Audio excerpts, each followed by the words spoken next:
Part 13 की starting में हमें शाओदंग को दिखाया जाता है जो प्रेसिडेंट वे से बोलता है कि इससे तुम्हारा कोई लेना देना नहीं है। तभी चूषा की मदर बोलती है कि अगर तुम हमसे मिलने नहीं आते तो मैं और अंकल तुमसे मिलने आ ही रहे थे। तभी चूषा के डैड बोलते हैं कि तुमने तो कहा था कि तुम चूषा से शादी करने वाले हो, लेकिन चूषा अभी भी मिसिंग है, तो तुम किससे शादी करने वाले हो। तभी प्रेसिडेंट वे चूषा की तरफ इशारा कर देते हैं तो चूषा के पेरेंट्स बोलते हैं क्या तुम चूषा हो। तभी चूषा वहाँ से भागने की कोशिश करती है, लेकिन प्रेसिडेंट वे उसे पकड़ लेते हैं और उससे बोलते हैं कि तुम इनसे अपना चेहरा क्यों छुपा रही हो, और इतना बोल के वो उसका हेड निकाल देते हैं। दिखने के बाद चूषा वहाँ से चली जाती है। तभी प्रेसिडेंट वे को शाओदंग मार देता है। हमें दिखाया जाता है जहाँ चूषा छुपने की कोशिश करती है, लेकिन उसके पेरेंट्स उसके पीछे भागते रहते हैं।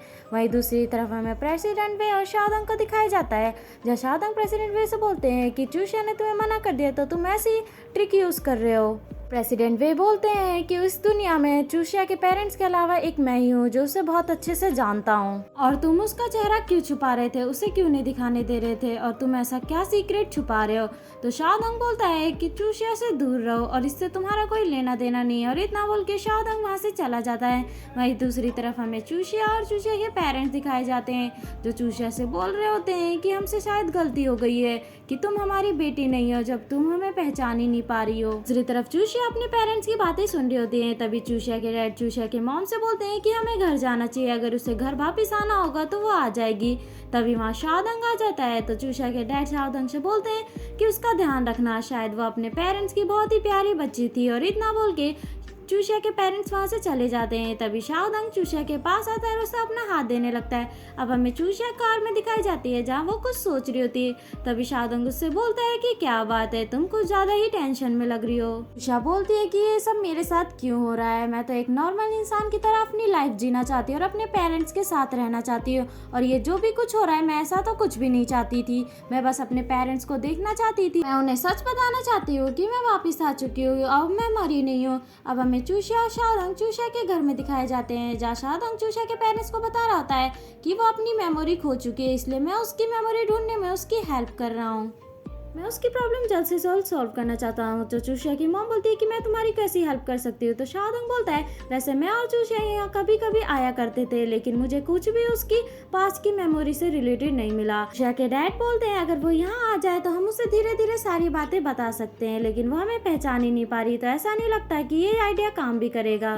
चूषा की मॉम बोलती है लेकिन हमें एक ट्राई देना चाहिए। तभी वो शाओदंग को बताने लगते हैं कि बचपन में हम चूषा को बहुत सी जगह पे ले जाते थे जहाँ पे उसे डेजर्ट खाना बहुत पसंद था, हो सकता है कि ये सारी चीजें करने से चूषा को कुछ याद आ जाए। तो शाओदंग बोलता है कि चूषा की मेमोरी जल्दी ही वापस आ जाएगी। तो चूषा के डैड चूषा की मॉम से बोलते हैं कि मेमोरी वापस आने के बाद हमारी फैमिली फिर से एक हो जाएगी। वहीं दूसरी तरफ चूषा ये बातें सुन रही होती है। तभी चूषा अपना कॉस्ट्यूम पहन के रूम के अंदर आने लगते हैं। तो चूषा की मॉम उसे देख के उसके पास चली जाती हैं। तो शाओदंग उससे बोलता है कि तुम अंदर क्यों आई। तो चूषा के पेरेंट्स बोलते हैं कि हमारी चूषा बहुत ज़्यादा स्ट्रांग है जैसे वो पहले थी डेजर्ट सीखने के लिए। और वहीं सब ये बातें सुन के चूषा बहुत ज़्यादा इमोशनल हो रही होती है। तभी चूषा की मॉम शाओदंग से बोलती है तुम्हारा थैंक यू अपने टेडी बियर फ्रेंड को यहाँ लाने के लिए और हमेशा यहाँ पे लाते रहना। तो चूषा अपनी गर्दन हिलाने लगती है। तभी चूषा की मॉम चूषा को गले लगाने लगती है और बहुत तेज रोने लगती हैं। अब हमें शून्य दिखाई जाती है जो एक पार्टी में गाना गा रही होती है। तभी वो अपने क्लाइंट्स के पास जाती है और उनसे बात करने लगती है जहाँ पे वो लोग उसे पीने के लिए फोर्स करते हैं, लेकिन शून्य मना कर देती है। वहीं दूसरी तरफ हमें प्रेसिडेंट वे को दिखाया जाता है जो एक साइड में अपनी कार रोक के अपने फ़ोन में देखते हैं जहाँ हमें दिखाया जाता है कि शून्य और उसके क्लाइंट्स की एक फ़ोटो प्रेसिडेंट वे के पास आई होती है। अब हमें दूसरी तरफ शून्य दिखाई जाती है जो अभी भी अपने क्लाइंट से बोल रही होती है कि वो ड्रिंक नहीं करेगी। तभी वहाँ पे हमें प्रेसिडेंट वे भी दिखाए जाते हैं। के क्लाइंट्स बोलते हैं क्या आप इसे यहाँ बचाने के लिए आए हैं। तो प्रेसिडेंट बिना कुछ बोले वहाँ पे बैठ जाते हैं और बोलते हैं कि मैं यहाँ पे इसे सरप्राइज देने आया हूँ, और इतना बोल के वो ड्रिंक करना स्टार्ट कर देते हैं जहाँ शून्य उनसे बोलती है कि ज़्यादा ड्रिंक मत करो, लेकिन प्रेसिडेंट वे उसकी बात नहीं सुनते।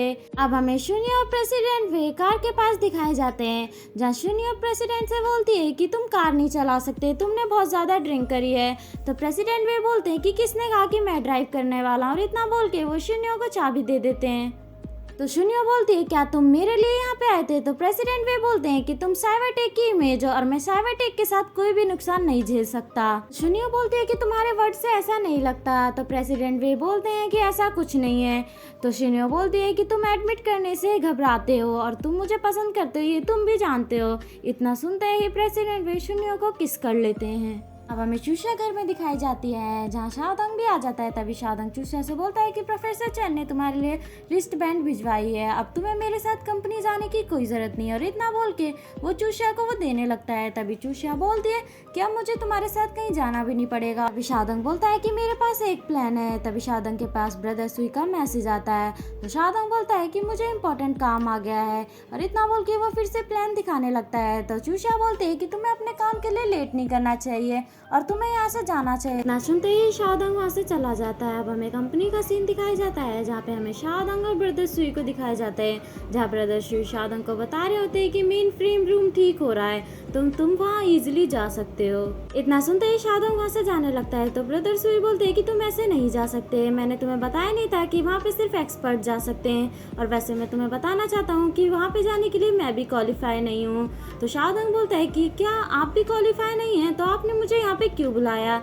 तो ब्रदर सुई बोलते हैं अगर मैंने तुम्हें बुलाया है तो पक्का मैंने कोई ना कोई रास्ता ढूंढा होगा। तो शाओदंग बोलता है कि मैं मेन फ्रेम रूम में एंटर होना चाहता हूँ। तो ब्रदर सुई बोलते हैं कि तुम वहाँ पे जाके सारे कोड कॉपी करना चाहते हो ना, क्योंकि तुम्हें यांग टैंक से बहुत कुछ सीखना है और जब वो देखेंगे कि तुमने सारा काम कंप्लीट कर लिया है तो वो मेरा प्रमोशन भी कर देंगे। तो शाओदंग और ब्रदर सुई दिखाए जाते हैं जब शाओदंग बोलता है कि आप इस आइडिया के साथ आए। तो ब्रदर सुई बोलते हैं कि अपनी बकवास बंद करो और ज्यादा डरने की जरूरत नहीं है। और इतना बोल के वो लोग जाने लगते हैं। तभी वो लोग अचानक से छुप जाते हैं। तो शाओदंग बोलता है कि आपने ही तो बोला था कि किसी से डरना नहीं है। तो ब्रदर सुई बोलते हैं कि मेरा काम खत्म हो गया, अब यहाँ से तुम्हारा काम स्टार्ट है। और इतना बोल के वो वहाँ से चले जाते हैं। शाओदंग अंदर जाने की कोशिश करता है लेकिन वहाँ एक आदमी आ जाता है। शाओदंग से बोलता है कि तुम यहाँ पे क्या कर रहे हो?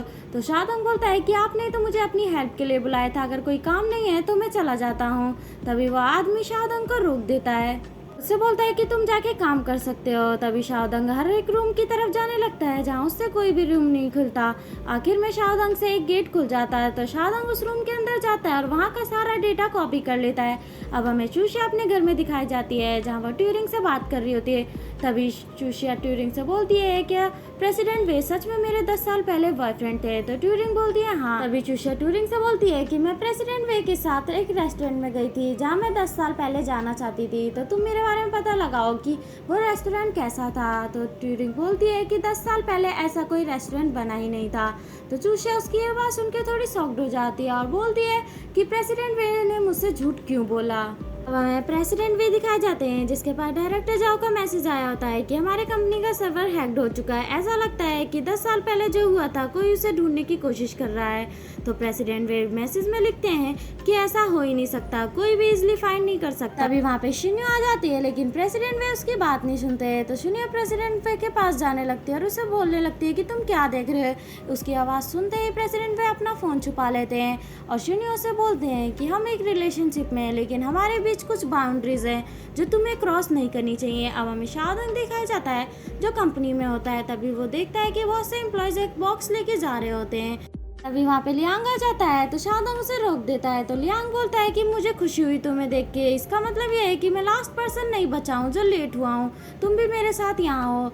तो शाओदंग बोलता है कि ये सब क्या हो रहा है। तो लियांग बोलता है क्या तुम्हारे पास ईमेल नहीं आया है कि हमारी कंपनी का सर्वर हैक्ड हो चुका है और शक किया जा रहा है कि जिसने भी हैक्ड किया है वो कंपनी के अंदर ही है। शाओदंग बोलता है कि ये सब कब हुआ। तभी लियांग उसे बताने वाला रहता है लेकिन इतने में शाओदंग के पास एक ही ईमेल आता है लेकिन शाओदंग वो ईमेल देखता नहीं है।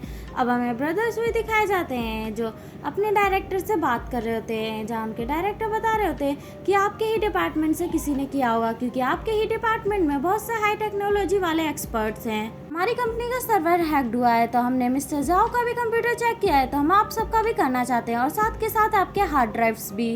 ब्रदर सुई का डायरेक्टर सबसे फ़ोन मांगने लगता है लेकिन कोई भी उसे फ़ोन देने के लिए रेडी नहीं होता है।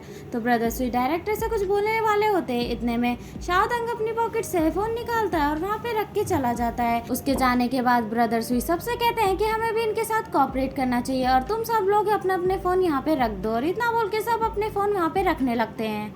अब हमें ब्रदर शुई शादंग एक वॉशरूम में दिखाए जाते हैं, जहाँ ब्रदर शुई वॉशरूम के गेट के पास जाते हैं और बोलते हैं कि जो भी तुम अंदर हो बाहर आ जाओ, तुम्हें एक्टिंग करने की कोई ज़रूरत नहीं है।